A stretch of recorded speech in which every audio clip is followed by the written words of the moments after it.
안녕하세요. 정치를 쉽게 풉니다. 정치의 10단! 사실상 모든 게 걸린 강서구청장 선거판에서 40억 애교 발언으로 물의를 일으킨 김태우 국힘 후보가 외통수에 걸렸다는 소식입니다. 민주당 소속의 여선웅 전 청와대 소통정책관이 김태우의 거주지 문제를 제기했고 그 내용을 보니까 이것은 외통수가 맞습니다. 왜냐하면 이 의혹은 논리적으로 반박할 여지가 없기 때문입니다. 따라서 당선이 되어도 당선 무효용이 나올 것이기 때문에 김태우가 돼도 또 보궐선거, 또 40억을 애교라고 봐줄 거냐는 구호가 가능합니다. 그래서일까 이 김태우는 선거 유세에 바쁜 와중에도 이 여선웅 정책관의 의혹 제기에 거품을 물면서 직접 대응했습니다. 자, 그러면 그 내용을 정리해 보겠습니다. 최초 여선웅 정책관은 김태우에게 이렇게 공개 질의했습니다. 김태우 후보님, 강서구청장이 강서에 살지 않으면 시점에 따라 피선거권 박탈이거나 구청장직 상실입니다. 2022년 7월 1일 김태우 당시 구청장께서는 어디에서 사신 겁니까? 그러니까 작년 6월에 강서구청장에 당선된 김태우의 임기 시작점이 바로 작년 7월 1일인데 그때 거주지가 강서구가 아니었다는 겁니다.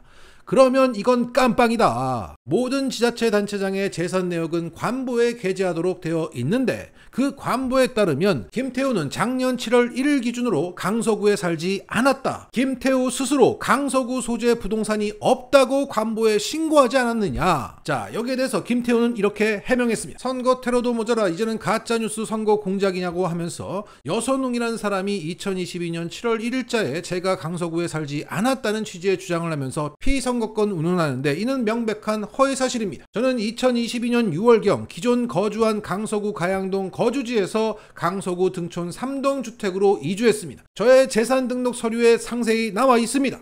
또한 제가 강서구에 살고 있다는 것과 거주 내역은 주민등록 초본에도 분명히 명시되어 있습니다. 저는 강서구청장 취임 이후 최초 재산 등록의 임차권을 채권 항목으로 신고하면서 2022년 6월 7일 채권 취득과 함께 취득 경위를 전월세 임대차 계약이라고 상세히 기재했습니다. 이후 2023년 초 등록한 정기 재산신고에 이를 전세 임차권 항목으로 옮겨 바로 잡았습니다. 당시 이 재산신고서에 기재된 사유는 이렇습니다. 강서구청장 취임 당시 본건 전세권을 채권 항목으로 오인하여 신고하였다가 본건 재산 등록 시부터 전세 임차권으로 바로 잡아 정정 신고하는 것입니다. 자, 의혹 제기가 잘못되었다는 것인지 수정했다는 것인지 정확히 잘 알 수는 없으나 뭐라고 막 길게 얘기를 했습니다. 자, 그러니까 김태우의 해명은 이거죠. 나는 강서구청장으로 취임하기 전부터 강서구에 살았었다. 그래서 본인만 열람할 수 있는 주민등록 초본에 분명히 그게 나와 있다. 다만 그 관보에 그렇게 적혀져 있는 것은 재산신고서가 잘못된 것이고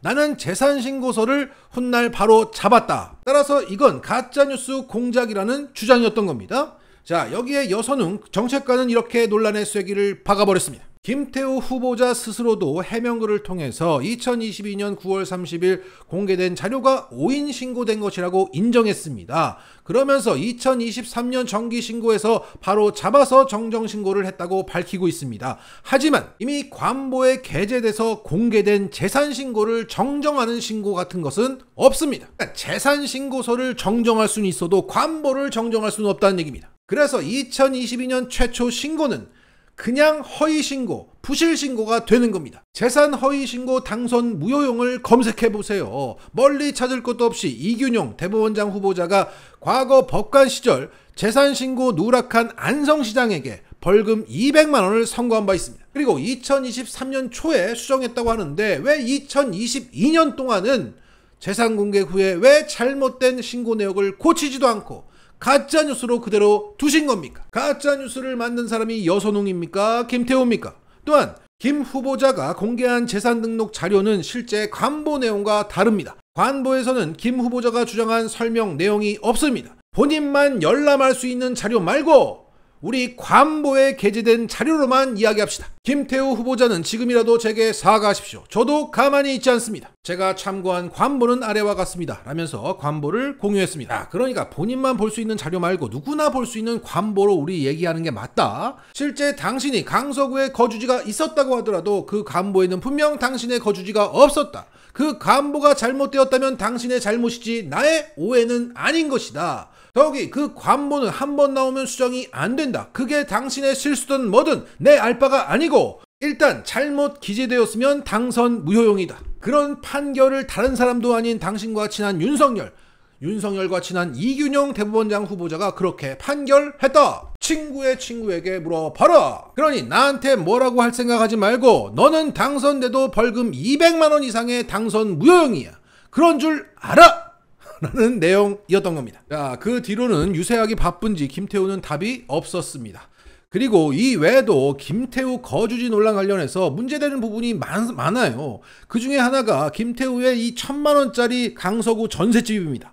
이것은 무슨 고시원도 아니고 분당과 서울에 10억짜리 두 채를 가지고 있는 김태우가 여기서 살았다는 건 도저히 상식 밖의 일입니다. 이건 전문적인 용어로 위장 전입이죠. 그래서 강서구에 살지 않은 분당 사람과 강서에 내리 19년째 살아오면서 강서 사람들의 마음을 잘 알고 있는 사람의 대결로 불리고 있습니다. 여기에 민주당 권칠승 대변인은 이렇게 지적했습니다. 김태우 후보자가 성남시 분당구와 성동구 성수동에 각각 10억 원이 넘는 아파트를 보유한 반면 강서구에서는 보증금 1,000만 원짜리 전세에 들어가 있는 것으로 확인됐다. 자신의 귀책 사유로 치르는 보궐선거 비용 40억을 애교로 봐달라더니 선거구에서는 1,000만 원짜리 전세, 선거구 밖에서는 20억 이상의 다주택 보유도 애교로 봐야 하나? 라고 일갈했습니다. 자, 정리하겠습니다.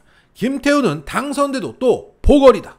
과연 윤석열은 사면권을 또 쓸 것인가? 쓰고도 남을 놈이다.